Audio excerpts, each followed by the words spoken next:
दरम्यान पंतप्रधान नरेंद्र मोदींच्या खासदारांसोबतच्या भेटीवरून विरोधकांनी टीका केली होती। त्यावर आता विधान परिषदेचे उपसभापती सचिन अहिर, मंत्री आशिष शेलार आणि भाजपचे मुख्य प्रवक्ते नवनाथ बन यांनी प्रत्युत्तर दिले। तेही पाहूयात। खरं तर आता त्यांच्याच आघाडीतल्या लोकांना हे प्रश्न विचारणं गरजेचं आहे, कारण कालपर्यंत ज्यावेळी आम्ही भेटत होतो त्यावेळी आमच्यावरती टीका सत्र सोडण्याचं काम ते करतायत। आपल्याला सर्वांनाच माहिती आहे की देशाचे पंतप्रधान नरेंद्र मोदी हे एका व्यक्ती पक्षाचे नाही आहेत, ते देशाचे पंतप्रधान आहेत आणि कुठच्याही पक्षाचा खासदार आपल्या विकास कामं असतील किंवा आपली पक्षाची भूमिका असेल किंवा आपल्या पक्षाच्या आमदार आणि खासदारांना जे अपेक्षित आहे या सर्व गोष्टी त्यांनी बोलून दाखवण्याचं काम किंवा करण्याचं काम करतायत।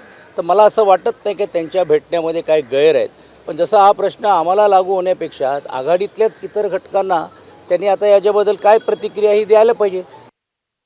पंतप्रधान सगळ्यांना भेटतायत आणि सर्व पक्षीय लोक पंतप्रधानांना भेटतायत। लोकशाही परंपरेमध्ये संवाद हाच मूळ आत्मा आहे आणि त्यामुळे पंतप्रधान सगळ्यांशी संवाद साधतायत। यामुळे काहींच्या पोटात दुखत असेल, कारण एका बाजूने एक खोटं नरेटिव्ह कथानक उभं करण्याचा प्रयत्न चालू आहे की पंतप्रधान बोलत नाही आहेत, पंतप्रधान भेटत नाही आहेत, पंतप्रधान संवाद करत नाही आहे। या त्यांच्या खोट्या कथानकाचे उत्तर आहे की पंतप्रधान सगळ्यांना भेटतात आणि सगळे पंतप्रधानांशी चर्चा करतायत। लोकशाहीमध्ये चर्चा आणि संवादाचं महत्त्व आहे आणि त्यामुळे कुठल्याही पक्षाचे, शरद पवार गटाचे असतील तर तेही संवाद करत असतील तर त्याचं मी स्वागत करेन। पंतप्रधान नरेंद्र मोदीजी आमदारांना भेटतात, खासदारांना भेटतात, त्यांच्याशी चर्चा करतात।